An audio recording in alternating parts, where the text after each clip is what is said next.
I end up mixing my henna with green tea. There's the option to mix it with coffee, and there's also an option to mix it with lemon juice. Lemon juice releases the dye more because it's acidic, but I wasn't really looking to dye my hair with henna. I was really just looking to thicken it, strengthen it, define my curls, and help with my scalp, especially when it comes to dandruff and everything like that. So I ended up mixing mine with tea and also for strengthening properties as well. 3 bags of green tea, and I just filled up that little red cup of it. And the little measuring cup that I'm using is half a cup. This ended up being a little too much, and I had extra left over, so and I have like shoulder length hair, so just apply it to however long your hair is. If you got the same amount of hair I do, then you can use less.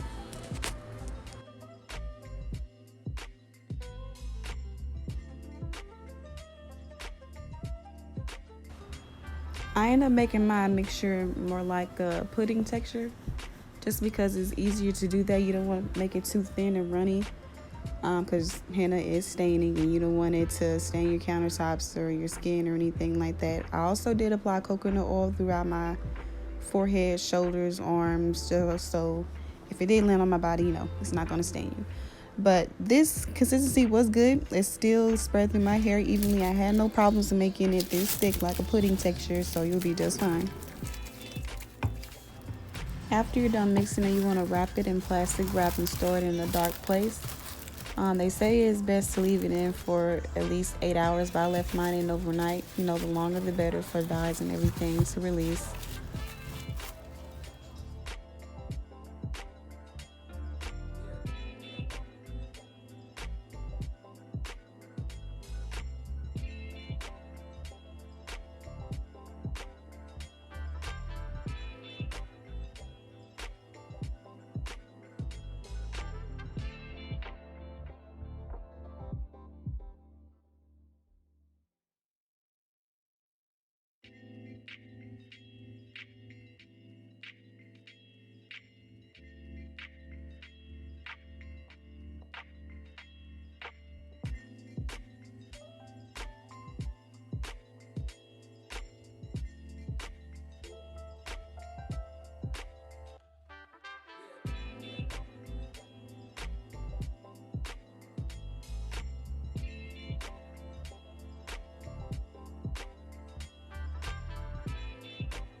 Now, I have read that henna is supposed to elongate your hair and give you plenty of curl definition, whichever type of hair texture that you have. And I can say that it definitely did do that for me, because I have a different hair texture in the back of my head than from the front and the middle. And the back of my hair just never gets defined. It's always loose. It's either loose or just always fuzzy and undefined, and I've used lots of products and nothing has ever defined my hair like this henna has. I was really, really shocked and really happy because it definitely gave the back of my hair a whole different, well, it made, I don't know if it gave it a different curl pattern or texture, but it definitely made it pop out. And I've never seen the back of my hair this curly, so I was very happy with this part.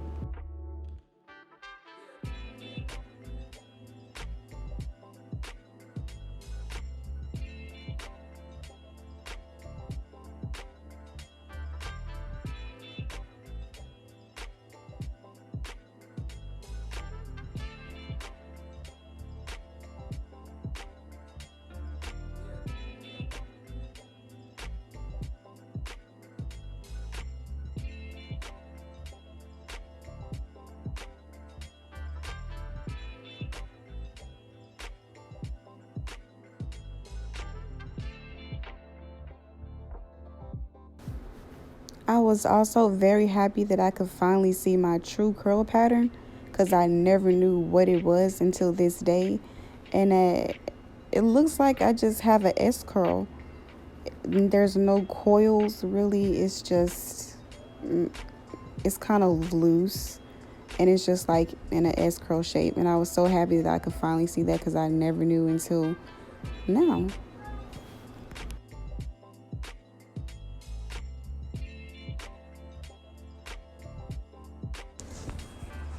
After doing this, I did wrap my hair and left this in for about 10 hours. No, it was about 11 hours. I didn't keep it in overnight just because I didn't want none of this to spill out on my pillow, and I'm a rough sleeper, so that wasn't going to work. I did also apply some to my eyebrows, but I didn't keep it on my eyebrows for as long. I think I only kept this in my eyebrows for like about 20 minutes. I just didn't feel like I needed for that long, but I was just experimenting.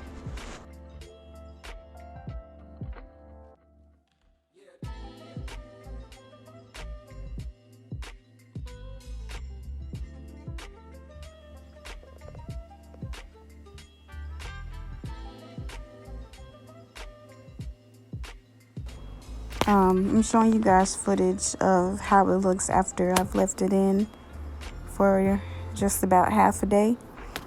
And you want to co-wash your hair afterwards because they say that henna is very strengthening, and you just want to co-wash it out. Even though it's very hard to wash out with just, a conditioner, they said that it's best to do that. And I went over my hair about 3 times with conditioner. But you don't want to shampoo it out because you don't want to make your hair rough. Because they say henna is just up there with the protein treatment. So just co-wash it just to be on the safe side.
When it comes to mixing indigo, all you have to do is just mix really hot boiling water with it, and that's all you need for the dye to release. And fortunately with indigo, it only takes about 30 minutes for it to turn black. It will be green, then it will turn black, and as you're applying it to your hair, it will turn your hair black as well.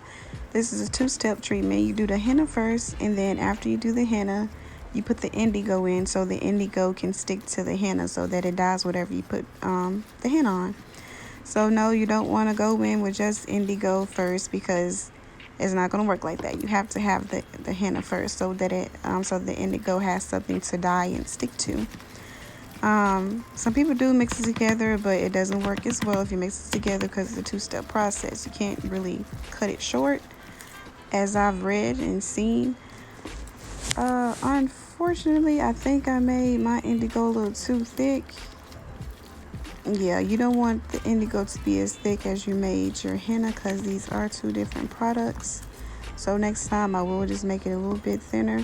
I think that's where I messed up, but I wasn't really a fan of the indigo in my hair. The henna made my hair feel amazing and wonderful, and I had all kinds of slip, and it was very easy to get through. But when it came to applying the indigo, it just felt rough. It felt so rough that I had to apply coconut oil, and I felt like it was undefining my curls. Like whatever the henna did, I felt like the indigo undid. So yeah, that was the only bad part about that, because this was the second step that was supposed to dye my hair black.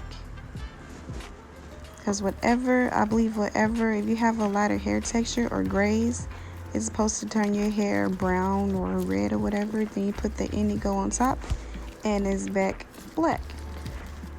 So yeah, that kind of sucked because I didn't put it throughout my whole head. I just put it through the back of my head, and that's about it, because I was like, nah, my hair is gonna just revert back to its dry, undefined ways. So I just cut it short and I just applied it to half of my head.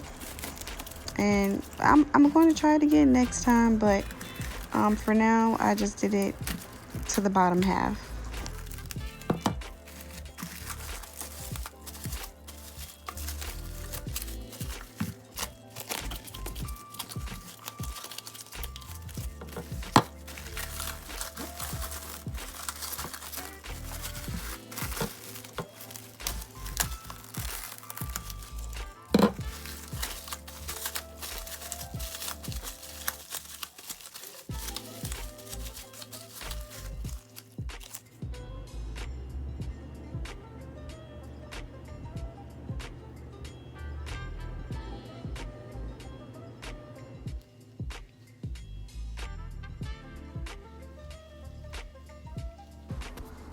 The good thing is I can definitely tell that the henna did elongate my curls, especially after adding the indigo.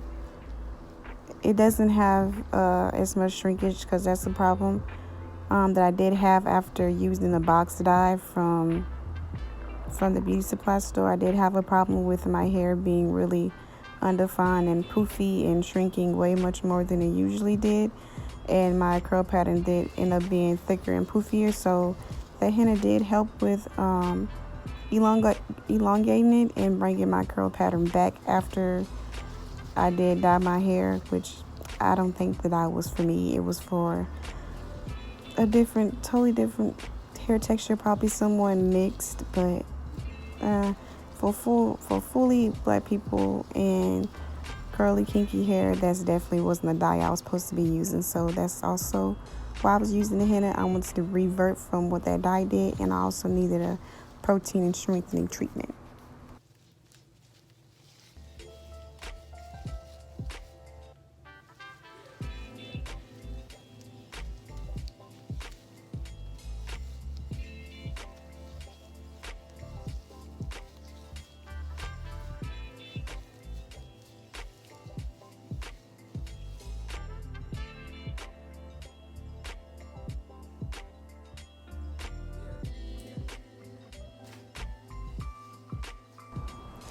Yeah, I didn't appreciate at all what the indigo did for my hair. It might look like my hair still is kind of defined, but you can just tell the difference between when I put the henna on and when I'm applying the indigo. It just looks rough.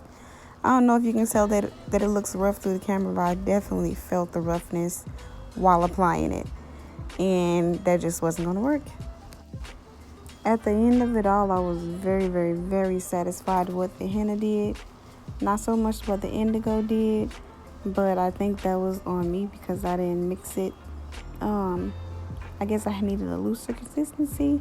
I just didn't like how rough it made my hair feel and how I kind of made my hair go back poofy a little bit. So that's the only part that I didn't like. And after this, I just braided my hair up. I put it in some butterfly locks, and that's about it. So this is the last part that I do have, which is the henna treated at the top and indigo treated at the back, and that's my results.